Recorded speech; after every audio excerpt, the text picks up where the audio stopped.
Hello, and welcome back to another episode of the Konich-Yeehaw podcast here on the Last Choice Network. I'm Natalie. And I'm Jared. And we have been gone for a while. You know, some things have happened. We went on vacation. Yes, we went on vacation, but we're back, and we want to talk about anime adaptations of video games, specifically Cyberpunk Edgerunners, since we just finished watching it. Yes. Yes, so I will go ahead and say that I have not played Cyberpunk, the game, Cyberpunk 2077. Yeah. But I did enjoy the anime quite a lot. And you have played the game. Yeah. So. Like, in the whole grand scheme, I've put 20 hours into it, which is not a lot, right. I believe. Right. Like, I've done quite a few side quests. I've done, quite a bit of the main story. So I know, like, the general idea of, like, the game and, like, what it's going for, things like that. The overall aesthetic of it. Yes. And so I just, like, have kind of, my, like, knowledge of the game has just been whenever I am here watching you play it. Right. So, with all that established, the anime. I will make a bold statement. The anime is better than the video game. And I can probably agree with that from what I've seen. The anime is better than the video game. So, right off the bat, it was made by Studio Trigger, which is a very popular anime studio. Yes. Very popular. Yes. And they're definitely one of my favorites. Yes, and I would say that their style is pretty established and well known. They did Promare, they did BNA, Kill la Kill, and they did Kill la Kill. So it's very like stretchy. Yes, it's very that's stretchy. A good way to put is it. Is a good way to put it. It definitely doesn't confine itself in physics or realism necessarily, but that makes it really fun to watch, right? Like it's colorful, it's vibrant. There's a lot of action, and the action looks really nice. The action is especially their like forte. They definitely do action different than everyone else, and like that's what really sets them apart as their own like niche. Yeah, their style. Yes. Right. So, I mean, yeah, the show is good. The show is really good. The show is really good. Like not just the action scenes, but also like the plot, story, the characters. The characters, like, everything is really good. Yeah, I know, and I think this is like, we differed a little bit where it was not an instant hit for me. Like the first episode, I was a little bit like, I don't know about this. And it's because, okay, so for me, in my experience with Studio Trigger, like other Studio Trigger works, is that because it's so vibrant in colors, that the contrast of those colors is kind of low, in my opinion, and sometimes that makes the action actually kind of hard to understand what's happening. So their opening scene of the first episode is like super in your face, high action. Yeah. And okay, first of all, once again, have not played the game, so I don't even know what's happening. Yeah, that was one thing that I was going to bring up, like how they don't really explain anything in the anime, and so you did have to ask me a couple of questions about like things that were going on. So I think I'd like take that a little bit because they don't really explain, like for example, like brain dances. Yeah, they don't explain that they at like all. talk about them. Yeah, but they don't really explain. Like what the they characters like use them. Yeah. I guess like in the anime, but I don't. Well, like they give it a name. Well, they also use the abbreviation. They use BD a lot. Yeah. And maybe like if you don't catch that stands for brain dance, then that could be like lost to you. But I mean, just little things, where for in the first couple of episodes, I wouldn't say that it's super like. Oh gosh, what's the best way to describe it? Like beginner friendly. Like for the first couple of episodes, I did have a lot of questions just about like lore, I guess, like why is this happening, things like that, like what does like stuff stand for, like all the other acronyms and slang that they use, but once it gets rolling, it's really good. It is really good. Like not only is, like I said, not only is like the action good, the characters are all likable. Yeah. Like there is even like a scummy character that is still in his own rights, like an enjoyable character. Yeah, I know. Like he gets his brains blown out. Yeah, we won't say who it is, but he dies, and it was kind of like like we both gasped very loudly whenever it happened. Yeah, we did. It's like something that so I have before I go into this, I think that they chose a very good main character. They set him up very well. That I actually like more than the game. That's one thing that I like, the main character. That's one thing I like more about the show than the game, which is the main character. And how they really focused on like cybernetics. Right. Like with yourself in the game, you don't like, I mean, you can get like some cybernetics, but like you aren't getting like beefed up and things like that, which is something that they did do in the game. I mean, sorry, in the anime, which I really appreciate, because like this whole the whole narrative of Cyberpunk, both the game and the show, is that like it is a civilization that has completely like ingrained itself in cybernetics. Right. But like you don't really see a lot of people do like crazy stuff with it. Like or like not even necessarily crazy stuff, just like an exaggeration. Right. And I think that one of the reasons why you maybe don't see it in the game, and I brought this up with you, is just like what a stylistic difference the game is from something like the anime, something that is very stretchy. Yes, but I think that Cyberpunk, the game, was designed to be appealing to the most people. Right. And in doing that, I mean, what's big right now? Realism. Realism, yeah. Right? Realism. AAA realism. Good old AAA realism. Don't get me wrong. Not that there's anything wrong with that. Not that there's anything wrong with that. Really but good. that is what is appealing to the most people right now. Yeah. Right? Is AAA realism. And they delivered that. Yeah. But that means that you lose a lot of the fun that is with the cyberpunk, like the genre of cyberpunk, that fantasy of having cybernetics mix with organic, like the organic human. Right. Yeah. So that's why I would say that the anime is more enjoyable, because it plays more with what the genre really is. Yeah. The genre of cyberpunk. Yeah. I feel like with the game, and from what I've seen with the game, I mean, that's, like I said, it's just what sells is realism. And like, I think realism's kind of boring. It is a little boring. Like, it's a little boring because then you can't, because like in the variety of what cyberpunk can look like in the anime is just so much more apparent in how much fun it is. It is, yeah. It's something that I didn't think about in the while I was playing the game until the anime came out and I watched the anime. That it's like, wow, like everyone in the game. I know like why this is the case, but like everyone in the game is like generally the same height. Like all of their cybernetics, with the exception of the cyber psychos, all of their cybernetics are like proportionally sized. Kind of tame. Yeah. I mean, and like, so it's kind of like, from a cyberpunk perspective, it's kind of boring. Yeah. I mean, it looks nice because it's like realism and things like that. Right. But like, I want more.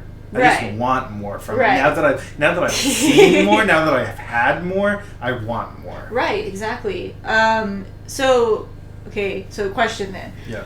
With the game and the anime, would you say that those like that class level, like social class level, was the same? It's like the same, right? Do you understand what I'm asking? Yeah. Because in the anime, I mean, I can say this for sure because I watched the anime, right? Is that they're like essentially mercenaries. Yeah. Like for hire, freelancers. They're mercs. They're mercs. Yeah, exactly. Yeah, and you play as the same, like... So it's like the same kind of, like... It is. Yeah, because what I was thinking then is maybe you could excuse it by saying, like, oh, the anime showcases, like, the type of people in a cyberpunk universe that would want to have those more crazy physical enhancements. Mm-hmm. But if you're playing as, like, the same kind of class level in the game, I mean... See, that's the thing, is that, like, the people that have the crazy enhancements, like, they are there. They're just, like, side missions. Right. Like, you can completely overlook them. Mm-hmm. They're not, like... You know, there's no one that's, like 7 feet tall and, mm-hmm. like, jacked. Right. Like, a lot of the cyber psychos that are, like, not human-sized mm-hmm. are, like... Here's a giant, like, robotic body parts that don't even look like body parts. Right, okay. Yeah, kind of like a little bit of a spoiler, but not really a spoiler. Like, at the end of the anime, those cybernetics. I see. So, like, definitely more on the robot side. Yes. Definitely more on the robot side. I see what you mean. But there's no, like, everyone is pretty same proportion. And, which... Okay, there's some bad things about Cyberpunk. One of which the game. The game, okay. To even enforce the, like, oh, they're just using the same character models, the same skeletons, is that the children in Cyberpunk are just adults small. Yeah. Like, and they like do not want to use different skeletons. Right.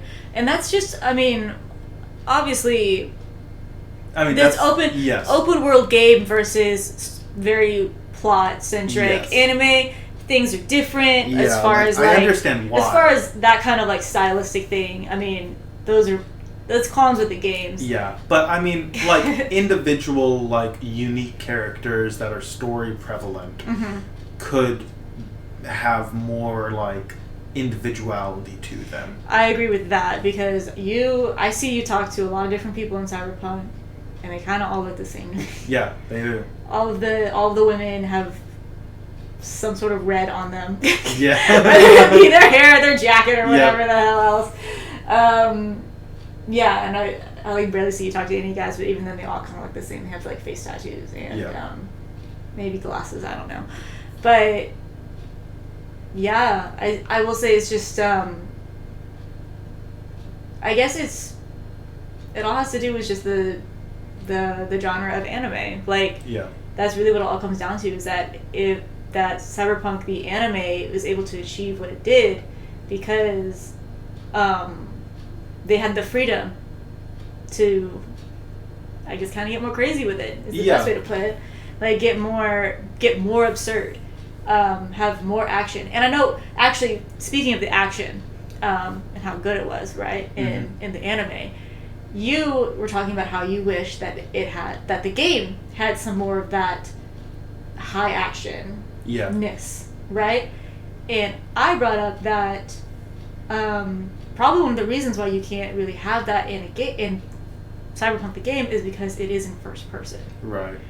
And I think that, well, first of all, maybe I don't have any, what's it called? Authority in saying this. Mm-hmm. I think Cyberpunk should have been a third-person game.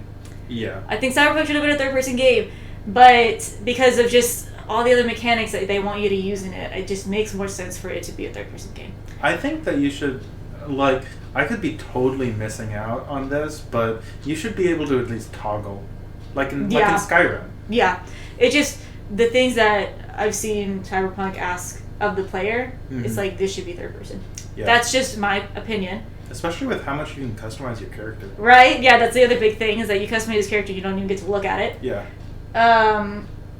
So, I think that being in first person is very limiting in the action that Cyberpunk tries to deliver, or at least promise to deliver, I should say. I feel like a lot of video games, they promise to deliver high action, and then you're in first person and you fall out of a plane and there's a bunch of cars crashing behind you, and it's like, well, great. I mean, I guess I feel like I'm in it, but I didn't see it. I didn't see it, you know? Like, and that is what makes, that is another just, like, thing that I think makes the anime so much better, is that you're able, with it being so, like, free forming, I mean, you can get all the drama of the action. Yes, I agree. Yeah. And, like, I will say this openly.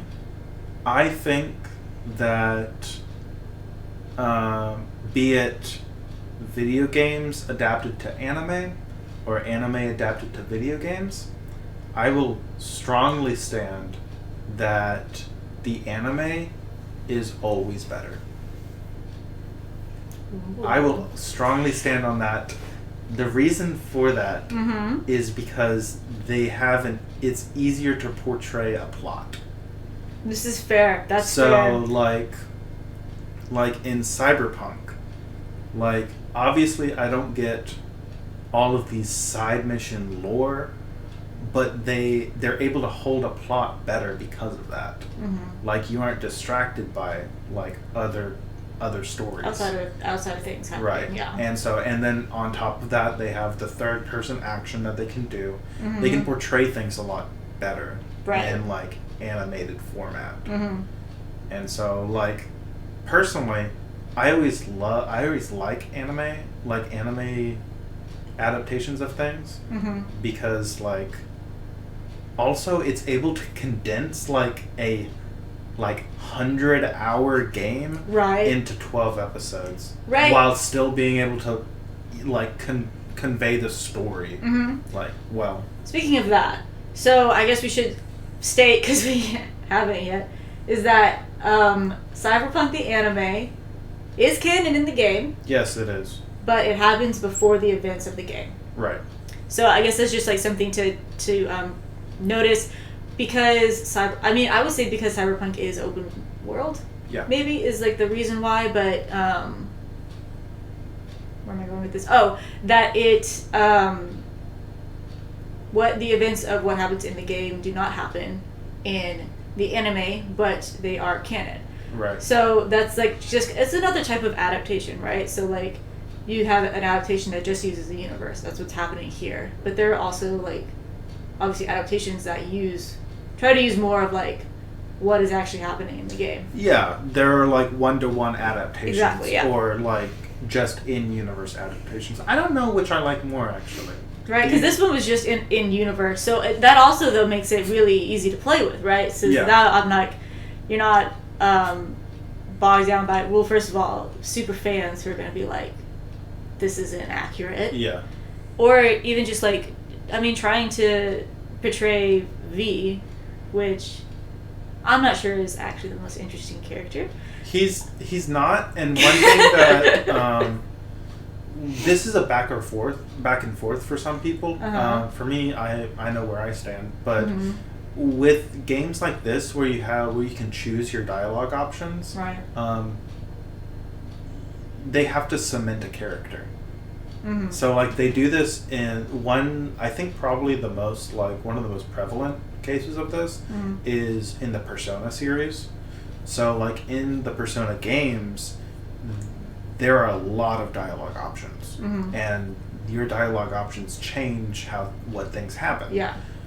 In the anime adaptations, they choose exactly how they want the character, like, to be portrayed, and that could technically be the canon way. Canon, right. Right, and so whether you like that or not, that is a game changer for whether someone likes an anime adaptation. Yeah, that makes sense. Game, more or less than the game. For me, I don't really care. I really enjoy canon. I really enjoy canon. And so having something that's like, this is what the developers or, like, the makers want the options to be portrayed as, I like that. Right, that makes sense. Also, I don't have to make, like, a spreadsheet of how to optimize, my conversations. Yeah, like, which one will lead you where and stuff like that. Makes sense. And then, so, I guess the other point was that, so the show focuses on the cyber psychos. Yes. Right, which you said are side missions. They are. That are, like, super optional. Like, yeah, that is one thing. And I saw them on your map, and they look like literal collectibles. Like, yeah. Like something that somebody would just like really easily brush over. No, you can't super brush over them. Like, I don't know if I'm just not far enough in the game to like really like see like a more prevalent side of cyber psychos, but like cyber psychosis and like the cyber psychos are like completely side mission, which is a shame because they're really cool. Yeah, and the show really utilized them. Like, like that's a main part of the show. Yeah, it is the main part of the show, and it's like a cool part. Yeah, you know, like it's not just like the main part; it's really cool. Yeah, I just thought that was wild too. Whenever you told me that, like you can just brush over that in the game. Oh yeah. Yeah. I was like, what? That's crazy. You would think that like the cyber cycles are something that to me makes this game cyberpunk. Yeah. Like they are it. You know, they've gone too far. Like that is what makes like a real conflict in like the cyberpunk genre, right? Is like whenever you go too far, are you too machine now and yada yada yada, right? Yeah. And like, I don't know. It's like, once again, I guess I just don't really know enough about the game, but it doesn't always seem like the conflict is super cyberpunk. It's not. If that makes sense. Like, honestly, it's really not. Like, I don't know. Like, you could... Let's see. So, you could kind of make... From what I know of the plot... Well, there are some things that are like very cyberpunk about it. Of course. A big part of the plot of the game is that you had a memory chip of someone's existence put into your brain. Right. That is cyberpunk. Very cyberpunk. Yes. You can't do that with anything else. Yes. Everything else though is just like political. Right. And like, or just like kind of generic shooting. So like, I think Watch Dogs is a good example of this. Right. Like, there's a lot of like hacking and things like that in the game. So, Watch Dogs isn't cyberpunk.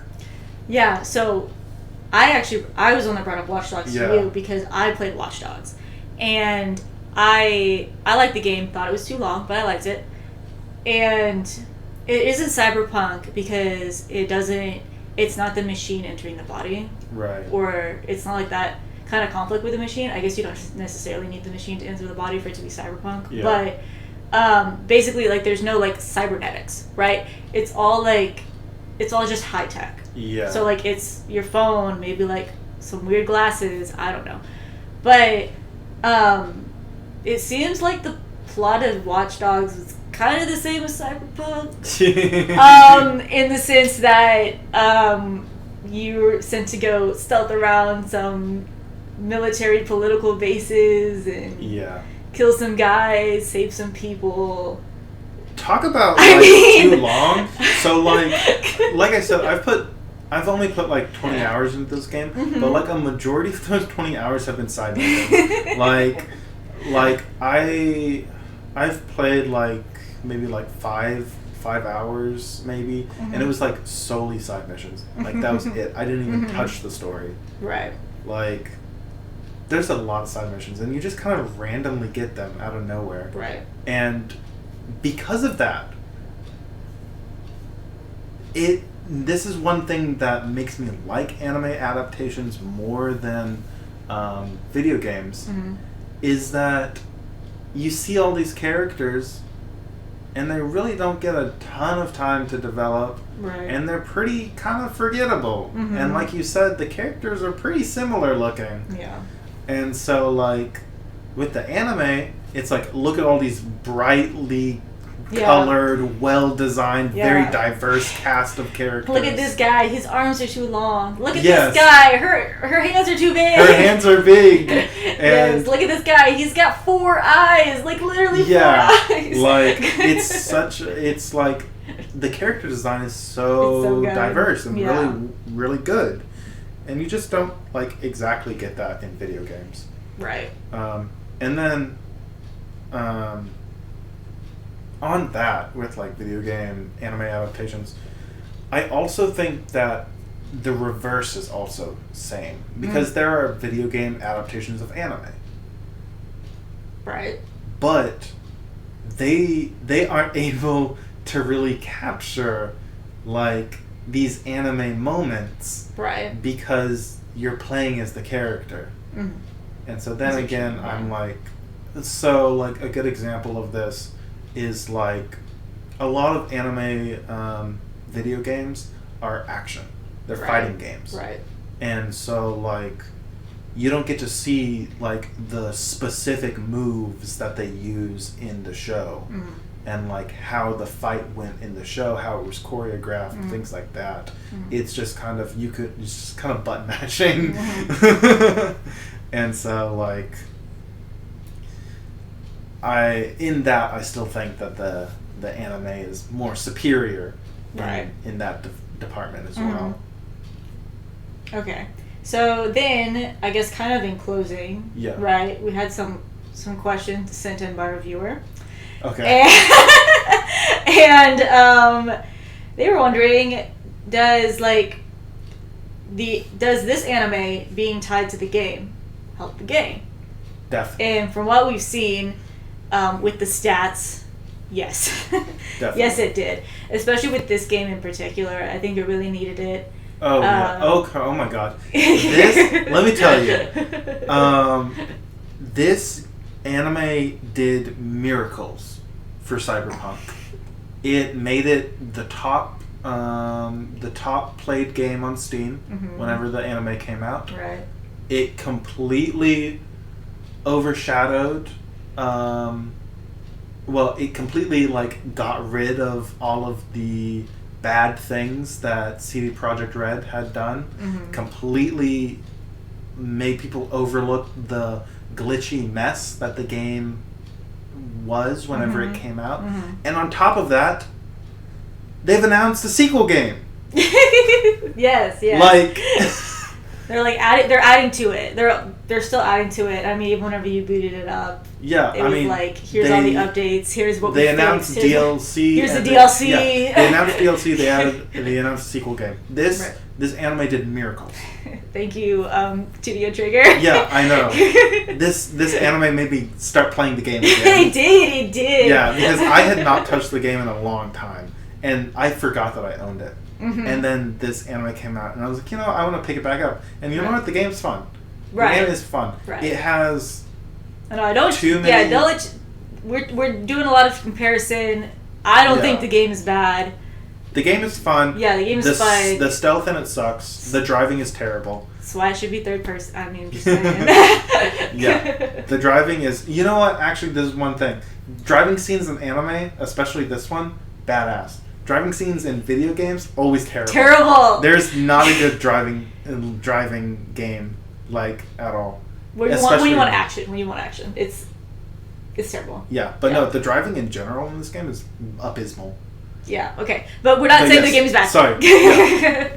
Just that the anime was, like, really good. And you know what? This probably isn't the only time this has happened. I have no doubt that, like, whenever Arcane came out, people got more interested in League of Legends. Oh my goodness. I watched Arcane. I binged Arcane. I loved Arcane.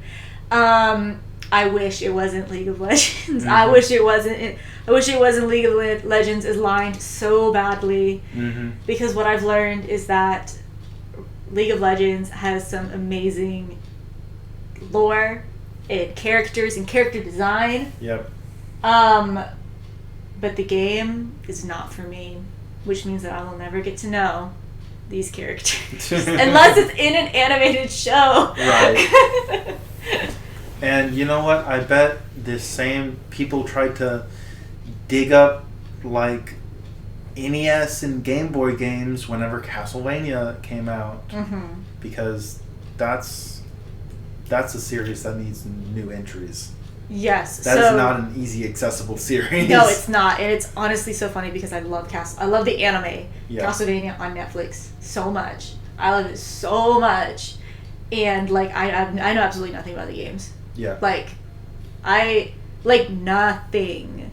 I have tried to play it at the arcade, but like they're hard. But they're hard and they're so old. I don't know, like they're 2D pixel side scrollers, like and like basically, unless you play a game like that really from like start to finish and you're like really committed to it, so like not in an arcade setting. I played it in an arcade setting. Not in an arcade setting, you're not gonna get the lore. You're not gonna get you're barely even gonna get the characters' names. Yeah. Also, like they usually have the first game, and that's like very minimal lore in it, and like dialogue, if there's any dialogue at all. But like, I mean, they picked good like for the anime, they picked like good games to follow. And that has like actual like lore and character in it. Right. Yeah, I love the Castlevania anime so much. It's really good. I like it too. Yeah, and I think there was only really certain parts of it where I could get that feeling of like, oh yeah, this was a game. Yeah. The biggest one being the final boss. Yeah. That was very obviously like, oh, this is a video game, like kind of final boss. But other than that, I mean, it just felt like a good anime. Yeah. Like genuinely, it was so good. I don't know if it exactly made people dig up their NES just because it's so old. Right. They might just be like, oh wow, I've never heard of a Castlevania before. Yeah. I bet interest in the series at least like went up. True. Yeah. Like search results, things like that. People who do like lore digging. Yeah, exactly. Yeah. Which they are. The next Castlevania anime that they're doing is based off Symphony of the Night, and that's like chef's kiss like that. I'm pretty sure that's probably like the most popular Castlevania game there is, and so people, who knows, maybe we'll actually get like a port of it or something. Ooh, that would be exciting. Yeah, because I'm pretty sure they have at least some Castlevania games on like the Nintendo shop or something. But like,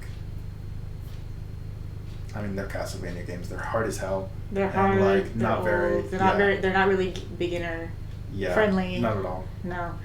But still, a great example of an anime kind of breathing life back into a video game. Yes. And then, of course, there's the other recent one that we watched, which was Tekken. Yes, Tekken. Which I briefly said, it was good. And it's really good. I think it kind of hit everything I wanted to, though, whenever I was talking about it. That, well, I am hoping for more, because I want to see more of the characters. And I know that, I think that it's good for people who are interested in the lore of Tekken and not just the fighting in Tekken. Yeah. Right? Because I do think that with a lot of fighting games in general, like this kind of like fighting game in general, is beat 'em up fighting game. Well, not beat 'em up, but like a fighting game. Yeah. That sometimes the lore and the characters get a little lost. Oh yeah, definitely. You know, because it's like, first of all, why are we even fighting? Right? Like it's super lost. So I think that if you are interested in like more specifics with the characters, that the second anime is a really good introduction to like backstory for characters. I just want there to be. I want more of them. Right. I want more of them so badly. I'm so please make more. Right. I was gonna say something about that. Wait.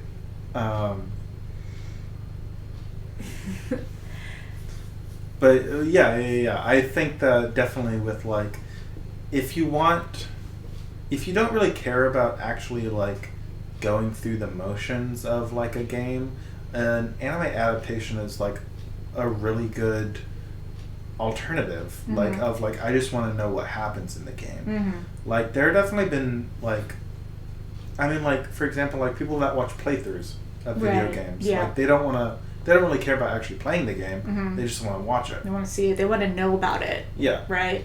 And, like, I've definitely done that before. I do that way more often than you do it. So. Yeah, I know.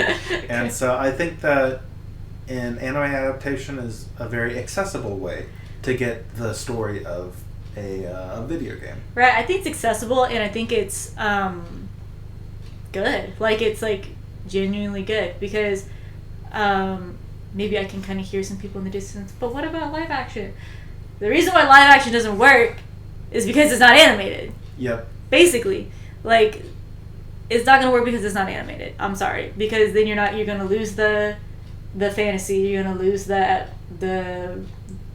I mean, the best way to put it is, like, ridiculousness, but sometimes you got to really understand that some things are just ridiculous. Yeah. And, like, it's good that way. But if you're going to make it live action, it's going to look ridiculous in a bad way. Right. Sorry. But if we're just going from one animation style to another, typically it's pretty good. Yeah, no, I fully agree. Yeah. And like things where it really, like, where anime adaptations really excel is all of these different, like, visual novel adaptations of, like RPG Maker adaptations, like games that take forever to play. Yeah, and are just, like, dialogue heavy, of just so much reading. Like, it might as well be animated. Yeah, which I just realized the, like, irony of saying dialogue heavy and, like, heavy reading, because I mean, I watch everything, like, subbed. Exactly. So it's like reading anyway. Yeah. Well, no, but then there's clicking, and then there's... Yeah, but, like, and there's, like, multiple paths you can take, and, like, you can choose the wrong paths and things like that. There is no wrong paths in anime. They know exactly what they want you to see. With the exception of, like, Higurashi. Right. But, like, that's a completely separate, you know. That's something else. Even then, though, Higurashi